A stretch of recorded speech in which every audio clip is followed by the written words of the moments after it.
Hi dears, എല്ലാവർക്കും നമസ്കാരം. Welcome back to Isha spicy tasty world. ഇന്ന് നമ്മൾ തയ്യാറാക്കുന്നത് കറിക്കായം കൊണ്ട് ഒരു അടിപൊളി ഗ്രേവിയാണ് കേട്ടോ. ഞാൻ ഇന്നലെ ഓൾറെഡി ഒരു വീഡിയോ അപ്ലോഡ് ചെയ്തിട്ടുണ്ടായിരുന്നു, കറിക്കായുടെ തൊലിയും കൊണ്ട് ഒരു അടിപൊളി ചട്നി.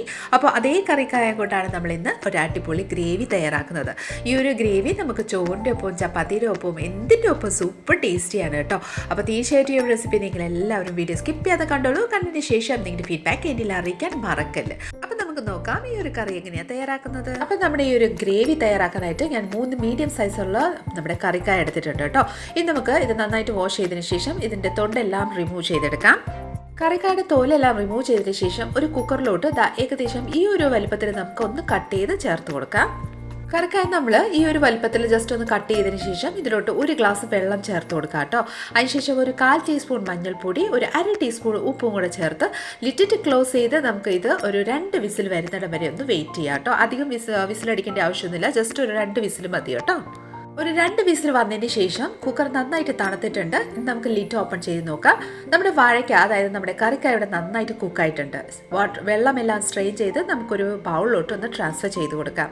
നമ്മളിതിൽ ഈ ഒരു വെള്ളം എന്തെങ്കിലും കറി തയ്യാറാക്കുമ്പോൾ യൂസ് ചെയ്യാം കേട്ടോ. അപ്പോൾ നമ്മൾ വെള്ളം ഇല്ലാണ്ട് ഈ ഒരു കറിക്കായ നമ്മൾ ബൗളിലോട്ട് ചേർത്തതിന് ശേഷം ഒരു സ്മാഷർ ഉപയോഗിച്ച്, പൊട്ടറ്റോ സ്മാഷർ ഉപയോഗിച്ച് ഇതുപോലെ നന്നായിട്ടൊന്ന് സ്മാഷ് ചെയ്തെടുക്കാം. മിക്സി ജാറിലിട്ട് ചേർത്ത് അടിച്ചെടുക്കാൻ പാടില്ല, തീരെ നൈസ് പേസ്റ്റ് ആയിപ്പോൾ. അപ്പോൾ നമ്മൾ ഒരു സ്മാഷർ ഉപയോഗിച്ച് ഇതുപോലെ നന്നായിട്ടൊന്ന് ഉടച്ചെടുക്കാം. കറിക്കായ ഇവിടെ നന്നായിട്ട് ഉടങ്ങി കിട്ടിയതിന് ശേഷം ഇതിലോട്ട് ഒരു 1/2 ടീസ്പൂൺ ഇഞ്ചിയും വെളുത്തുള്ളി പേസ്റ്റ്, ഒരു 1/2 ടീസ്പൂൺ ജീരകം, നമ്മുടെ സാധാരണ ജീരകമാണ് കേട്ടോ. ശേഷം നമുക്ക് ഇതിലോട്ട് ഒരു പച്ചമുളക് നന്നായിട്ട് നൈസായിട്ട് അരിഞ്ഞ് നിന്ന് ചേർത്ത് കൊടുക്കാം കേട്ടോ. എരിവ് നിങ്ങളുടെ താല്പര്യം അനുസരിച്ച് ചേർത്തോളൂ. ഇനി നമുക്ക് ഇതിലോട്ട് മസാലകൾ ആഡ് ചെയ്ത് കൊടുക്കാം. ഒരു 1/4 ടീസ്പൂൺ മഞ്ഞൾപ്പൊടി, ഒരു 1/2 ടീസ്പൂൺ മല്ലിപ്പൊടി, ഒരു 1/2 ടീസ്പൂൺ സാധാരണ ജീരകം പൊടിച്ചത് ആഡ് ചെയ്ത് കൊടുക്കാം. അതിനുശേഷം ഒരു 1/2 ടീസ്പൂൺ നമ്മുടെ മുളക് പൊടി, ഒരു 1/2 ടീസ്പൂൺ ജീരകവും കൂടെ ചേർത്ത് കൊടുക്കാം. ഇനി ഇതിലോട്ട് കുറച്ച് മല്ലിയിലയും കൂടെ ചോപ്പ് ചെയ്ത് ആഡ് ചെയ്ത് കൊടുത്തതിന് ശേഷം ഒരു 3 ടേബിൾ സ്പൂൺ നമ്മുടെ കടലമാവും കൂടെ ചേർത്ത് കൊടുക്കാം. ഒരു ബൈൻഡിങ് ടെക്സ്ചർ കിട്ടാനായിട്ട് നമ്മുടെ കടലമാവ് ഇതിലോട്ട് ചേർക്കുന്നത്. ഒരു കറിക്കായ എടുക്കുമ്പോൾ 1 ടേബിൾ സ്പൂൺ കടലമാവാണ് ഉപയോഗിക്കുന്നത്. ഞാനിവിടെ 3 ടേബിൾ സ്പൂണാണ് 3 കറിക്കായ്ക്ക് ചേർത്തിരിക്കുന്നത്. ശേഷം 1 ടീസ്പൂൺ നമ്മുടെ സൺഫ്ലവർ ഓയിലും കൂടെ ചേർത്ത് ഉപ്പ് ആവശ്യമനുസരിച്ച് ചേർത്ത് നന്നായിട്ടൊന്ന് മിക്സ് ചെയ്ത് കൊടുക്കാം. ഈ ഒരു പരുവത്തിൽ നമ്മൾ മിക്സ് ചെയ്യുമ്പോൾ നന്നായിട്ടൊരു സ്റ്റിക്കി ഫോമിലാണ് നമുക്ക് കിട്ടുന്നത്. അപ്പോൾ നമ്മൾ അധികം ഇതിലോട്ട് പിന്നെയും വീണ്ടും കടലമാവ് ചേർക്കാൻ പാടില്ല. അങ്ങനെ ചേർക്കുമ്പോൾ നമ്മുടെ കടലമാവിൻ്റെ ആ ഒരു സ്വാദാണ് മുന്നോട്ട് വരുന്നത്. അപ്പം ഏകദേശം ഒരു കറിക്കായ്ക്ക് 1 ടേബിൾ സ്പൂൺ കടലമാവ് ചേർക്കാൻ പാടുള്ളൂ കേട്ടോ. അപ്പോൾ ഇതുപോലെ നന്നായിട്ടൊന്ന് കുഴച്ചെടുത്തതിന് ശേഷം നമ്മുടെ കൈ നന്നായിട്ടൊന്ന് വാഷ് ചെയ്തെടുക്കാം. വാഷ് ചെയ്തതിന് ശേഷം നമുക്ക് കുറച്ച് ഓയിൽ ഒന്ന് സ്പ്രെഡ് ചെയ്ത് കൊടുക്കാം. അതിനുശേഷം നമുക്ക് ഇതിൻ്റെ ചെറിയ ചെറിയ ബോൾസ്, നമുക്ക് എത്ര വലുപ്പത്തിലാണ് നമ്മൾ ഇത് തയ്യാറാക്കുന്നത്, അതായത് ഈ ബോൾസ് റെഡിയാക്കുന്നത്, ആ ഒരു വലുപ്പത്തിൽ നമുക്ക് ഒന്ന് ബോൾസാക്കി ഇതുപോലെ എടുക്കാം കേട്ടോ.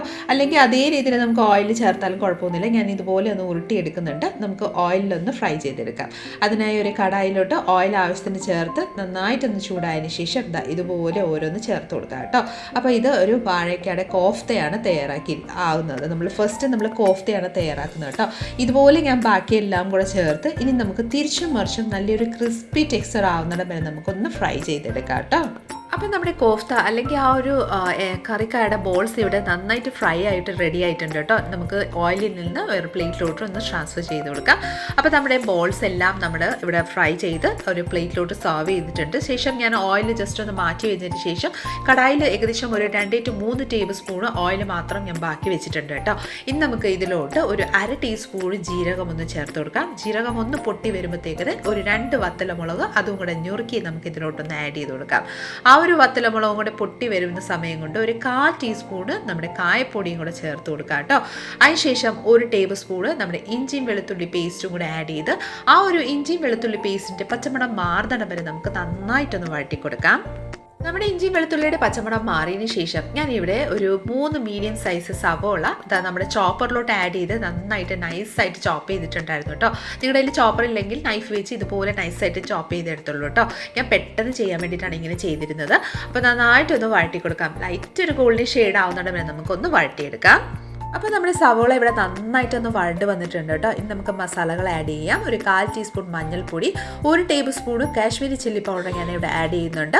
അതിനുശേഷം ഒരു 1/4 ടീസ്പൂൺ നമ്മുടെ ജീരകം പൊടിച്ചതും കൂടെ ആഡ് ചെയ്ത് കൊടുക്കാം. ഇതിലോട്ട് 1 ടീസ്പൂൺ മല്ലിപ്പൊടിയും കൂടെ ആഡ് ചെയ്തതിന് ശേഷം നന്നായിട്ടൊന്ന് മിക്സ് ചെയ്ത് ആ ഒരു മസാലകളുടെ പച്ചമണം മാറുന്നിടം വരെ നമുക്ക് നന്നായിട്ടൊന്ന് വഴറ്റി കൊടുക്കാം. മസാലകളുടെ എല്ലാം പച്ചമണം ജസ്റ്റ് ഒന്ന് മാറിയതിന് ശേഷം നമുക്കിതിലോട്ട് ഒരു മീഡിയം സൈസ് തക്കാളിക്ക ഞാൻ ചോപ്പറിൽ വെച്ച് നന്നായിട്ടൊന്ന് ചോപ്പ് ചെയ്തിട്ടുണ്ട്. അതുകൂടെ നമുക്ക് ഇതിലോട്ടൊന്ന് ആഡ് ചെയ്താം. ഞാൻ പറഞ്ഞ പോലെ നമ്മുടെ നൈഫ് വെച്ചാണ് ഇതിന് കനം കുറച്ചൊന്ന് തക്കാളിക്ക അരിഞ്ഞ് ചേർത്താലും കുഴപ്പമൊന്നുമില്ല കേട്ടോ. അപ്പോൾ നമ്മുടെ തക്കാളിക്ക ഒന്ന് പെട്ടെന്നൊന്ന് വെന്ത് കിട്ടാനായിട്ട് ഞാൻ ഇവിടെ വീണ്ടും ഒരു 1/2 ടീസ്പൂൺ ഉപ്പ് ചേർക്കുന്നുണ്ട്. നമ്മൾ ഓൾറെഡി വേവിക്കുമ്പം നമ്മൾ ഉപ്പ് ചേർത്തിട്ടുണ്ടായിരുന്നു വാഴയ്ക്ക വേവിക്കുമ്പോൾ. അപ്പോൾ നമ്മൾ ഇവിടെ തക്കാളിക്കയ്ക്ക് ഒരു 1/2 ടീസ്പൂണും കൂടെ ചേർത്തിട്ടുണ്ട് കേട്ടോ. അപ്പോൾ ഉപ്പ് നിങ്ങളുടെ താല്പര്യം അനുസരിച്ച് ചേർത്തോളൂ. അതിനുശേഷം ഒരു മീഡിയം സൈസ് 2 പച്ചമുളക്, അധികം എരിവില്ലാത്തതാണ്, അതും കൂടെ ചേർത്ത് ചോപ്പ് ചെയ്ത് ആഡ് ചെയ്തിട്ടുണ്ട്. അത് നന്നായിട്ടൊന്ന് മിക്സ് ചെയ്ത് ആ തക്കാളിക്കെല്ലാം നന്നായിട്ടൊന്ന് ഉടച്ചൊന്ന് നമുക്ക് വേവിച്ചെടുക്കാം. മസാലകളെല്ലാം നന്നായിട്ടൊന്ന് വഴണ്ട് വന്നിട്ടുണ്ട്. ഇനി നമുക്ക് ഇതിലോട്ട് ഒരു 1/2 ഗ്ലാസ് വെള്ളം ഇതിലോട്ടൊന്ന് ആഡ് ചെയ്ത് കൊടുക്കാം. ശേഷം നന്നായിട്ടൊന്ന് മിക്സ് ചെയ്ത് കൊടുക്കാം കേട്ടോ. നമ്മൾ ഗ്രേവി എത്രത്തോളം വേണ്ട അതനുസരിച്ച് വെള്ളം ആഡ് ചെയ്തോളൂ കേട്ടോ. കാരണം നമ്മൾ ഇതിലോട്ട് കോഫ്ത, നമ്മുടെ വാഴയ്ക്ക നമ്മൾ വേവിച്ച് വെച്ചിട്ടില്ലേ, ഫ്രൈ ചെയ്ത് വെച്ചിട്ടില്ലേ, അത് നമ്മൾ ആഡ് ചെയ്യുമ്പോൾ ഇത് ഓൾമോസ്റ്റ് നന്നായിട്ടൊന്ന് വലിഞ്ഞു പോകും കേട്ടോ. അപ്പോൾ അതനുസരിച്ച് നമ്മൾ വെള്ളം ഇതിലോട്ട് ചേർത്തുള്ളൂ കേട്ടോ. ഞാനിവിടെ ഓൾറെഡി 1/2 ഗ്ലാസ് ആദ്യം ചേർത്തിട്ടുണ്ടായിരുന്നു, വീണ്ടും ഞാൻ 1 ഗ്ലാസ് കൂടെ ചേർത്തിട്ടുണ്ട്. അതിനുശേഷം നന്നായിട്ടൊന്ന് ബോയിൽ വന്നിട്ടുണ്ട് കേട്ടോ. നോക്കിക്കോളൂ, നല്ലൊരു ബോയിൽ വന്നതിന് ശേഷം ഇതിൻ്റെ മേലെ ആ ഓയിലെല്ലാം റിലീസായതിനു ശേഷം ഇതിലോട്ട് ഒരു 1/2 ടീസ്പൂൺ കസ്തൂരി മേത്തി ഒന്ന് ക്രഷ് ചെയ്ത് ചെയ്ത് കൊടുക്കാം.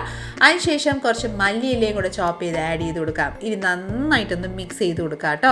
നന്നായിട്ടൊന്ന് മിക്സ് ചെയ്ത് നല്ലൊരു ബോയിൽ വന്നതിന് ശേഷം ഫ്രൈ ചെയ്ത് വെച്ചിരിക്കുന്ന ആ വാഴയ്ക്കയുടെ ബോൾസ് എല്ലാം നമുക്ക് ഇതിലോട്ട് ഒന്ന് ആഡ് ചെയ്ത് കൊടുക്കാം. അതായത് നമ്മുടെ കറിക്കായ നമ്മൾ ഫ്രൈ ചെയ്ത് ബോൾസ് ഒക്കെ റെഡിയാക്കി ഫ്രൈ ചെയ്ത് വെച്ചിട്ടില്ലായിരുന്നോ, അത് നമുക്ക് ഇതിലോട്ടൊന്ന് ആഡ് ചെയ്ത് കൊടുക്കാം.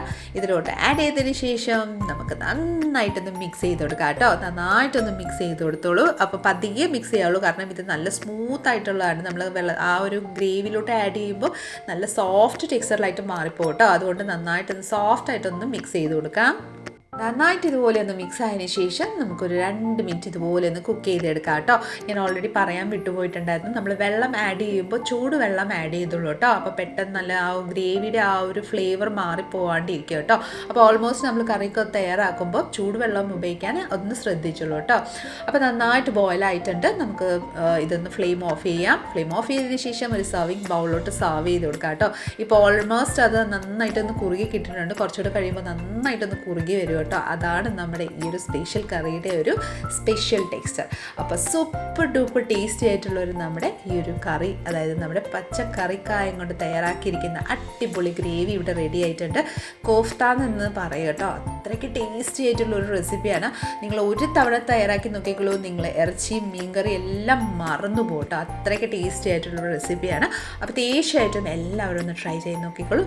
ചോറിൻ്റെ ഒപ്പം, ചപ്പാത്തിയുടെ ഒപ്പം, എന്തിൻ്റെ ഒപ്പം, ഫ്രൈഡ് റൈസ്, ജീര റൈസിൻ്റെ ഒക്കെ ഒപ്പം കഴിക്കാൻ പറ്റിയ ഒരു സൂപ്പർ ടേസ്റ്റി ആയിട്ടുള്ള ഒരു റെസിപ്പിയാണ്. അപ്പോൾ എല്ലാവരും ഒന്ന് ട്രൈ ചെയ്ത് നോക്കിക്കോളും. നമ്മുടെ ഇന്നത്തെ ഒരു റെസിപ്പി നിങ്ങൾക്ക് എല്ലാവർക്കും ഇഷ്ടമായെന്ന് വിചാരിക്കുന്നു. ഇഷ്ടമായിട്ടുണ്ടെങ്കിൽ ലൈക്ക് ചെയ്തും ഫാമിലി മെമ്പേഴ്സിനും റിലേറ്റീവ്സിനും ഫ്രണ്ട്സിനും എല്ലാവർക്കും ഒന്ന് ഷെയർ ചെയ്ത് നമ്മളെ മാക്സിമം ഒന്ന് സപ്പോർട്ട് ചെയ്തേക്കണേ. കൂടാതെ ഇതുപോലെ നല്ല നല്ല റെസിപ്പിക്കായി Isha spicy tasty world channel ഒന്ന് ഫോളോ ആൻഡ് സബ്സ്ക്രൈബും കൂടെ ചെയ്ത് നമ്മളെ മാക്സിമം ഒന്ന് സപ്പോർട്ട് ചെയ്തേക്കാം. അടുത്ത നല്ലൊരു റെസിപ്പിയും കൊണ്ട് വരുന്നിടം വരെ എല്ലാവരും stay tuned, be happy and keep smiling. Thank you for watching and bye bye.